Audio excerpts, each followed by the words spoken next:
समय पहले हरिपुर गांव में बड़ी शांति हुआ करती थी। वहां के लोग अपना जीवन बड़े प्रेम पूर्वक व्यतीत करते थे।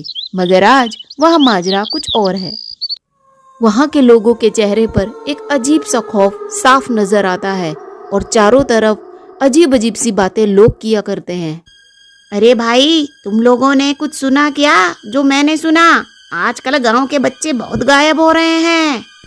हाँ हाँ किशोर, सही कह रहा है। अभी परसों की ही बात है, पास वाले गांव से हाथों हाथ 5 बच्चे गायब हो गए जिनका पता ही नहीं चल पा रहा। हाँ भाई, तुम लोग सही बोल रहे हो। मुझे तो लगता है गांव में कोई बच्चा चुराने वाला आ गया है। अपने अपने बच्चों पर नजर रखो। वो लोग इतनी बातें कर ही रहे थे कि तभी उनकी नजर एक चीखती चिल्लाती औरत पर जाती है जो भागते हुए उन्हीं की तरफ आ रही थी। और वो उसे देखकर बड़े हैरान थे कि ये ऐसे क्यों चिल्ला रही है। अरे भैया, ये तो अपनी सुशीला चाची है। इनको क्या हो गया? हे भगवान, मेरा पोता खो गया। कहाँ चला गया? तुम में से किसी ने देखा है क्या? सुबह से नहीं मिल रहा। अरे चाची, क्या हो गया? क्यों इतना रो रही हो? कुछ तो बताओ, क्या हुआ? हाँ हाँ चाची, क्या हो गया? कहाँ चला गया आपका पोता? चलो चलो भाइयों, हम लोग चलते हैं चाची के साथ उनके पोते को ढूंढने। देखो तो कितना रो रही है। और इतना सब कहकर वो तीनों सुशीला चाची के साथ उनके पोते की खोज करने के लिए निकल जाते हैं। वहीं थोड़ी दूर गांव के 2 बच्चे आपस में खेलते खेलते अपने घर से बहुत दूर निकल जाते हैं। अरे बंटी, देखो ना, हम फॉल खेलते खेलते कितना बोर हो गए हैं। चलो कोई नया गेम खेलते हैं।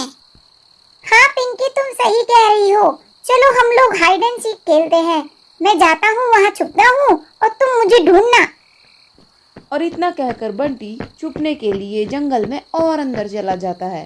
अरे बंटी, ज्यादा अंदर मत जाना, नहीं तो मैं तुम्हें ढूंढ नहीं पाऊंगी। और हाँ, रात हो गई है, हमें घर भी जाना है। बंटी के छुपने के बाद पिंकी वहीं बैठकर बंटी का इंतजार करने लगी। काफी देर इंतजार करने के बाद जब बंटी की कोई खबर नहीं आई तो पिंकी को चिंता हुई। अरे, अभी तक बंटी ने मुझे आवाज क्यों नहीं दी? सब ठीक तो है ना? कहीं वो जंगल के अंदर जंगल का रास्ता तो नहीं भूल गया? हे भगवान, लगता है मुझे ही बंटी को अब ढूंढने जाना पड़ेगा। और इस तरह बंटी को आवाज लगाते लगाते पिंकी बंटी को खोजने जंगल में चली जाती है। पर बंटी उसे कहीं पर भी नजर नहीं आता। वो परेशान होकर रोने लगती है। बंटी, तुम कहाँ हो? जल्दी आओ, मुझे बहुत डर लग रहा है, हमें घर जाना है। और इसी तरह बंटी की खोज करते करते पिंकी जंगल में और अंदर चली जाती है। वहीं थोड़ी दूर पिंकी को जंगल में कुछ ऐसा दिखाई देता है जिसे देखकर वो बहुत डर जाती है। वो देखती है एक 3 सिर वाली चुड़ैल बंटी को अपने साथ ले जा रही है। अब मैं इस बच्चे को अपने साथ खींच कर ले जाऊंगी अपनी गुफा में। सबसे मोटा बच्चा मिला है। हे भगवान, ये तो 3 सिरों वाली चुड़ैल है और ये बंटी को कहाँ लेकर जा रही है? हे भगवान, लगता है मुझे मम्मी को घर जाके सब बताना पड़ेगा।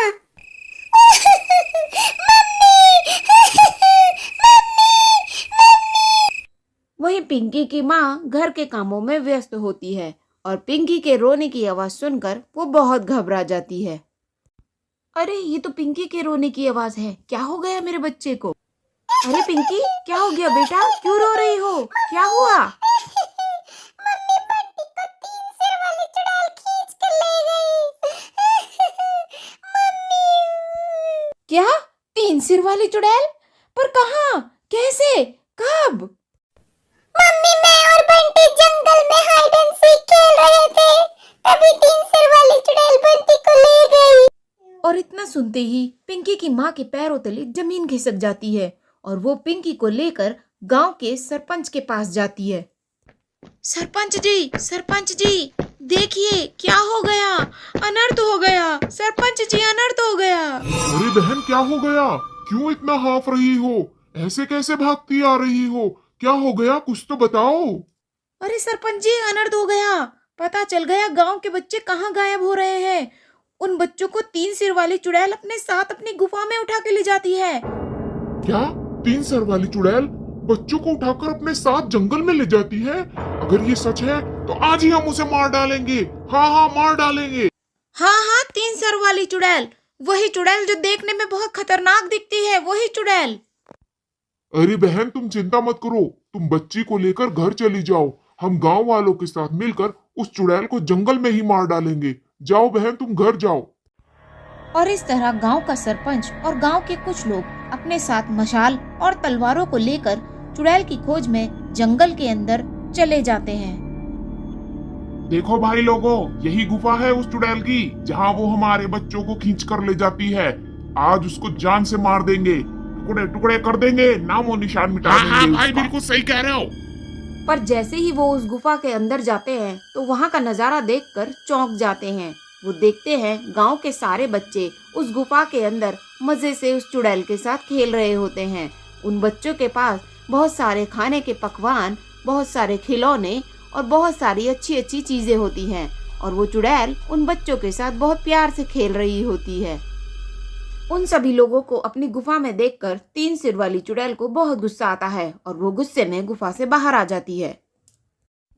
अरे चुड़ैल, तेरी हिम्मत कैसे हुई हमारे बच्चों को अपनी गुफा में खींच कर लाने की? अरे नहीं, मैं तुम्हारे बच्चों को मारना नहीं चाहती हूँ। मैं तो बस इनके साथ खेलना चाहती हूँ। तुम लोग मुझे अपने बच्चों के साथ खेलने नहीं देते, इसीलिए मैं इनको अपनी गुफा में लेकर आई हूँ।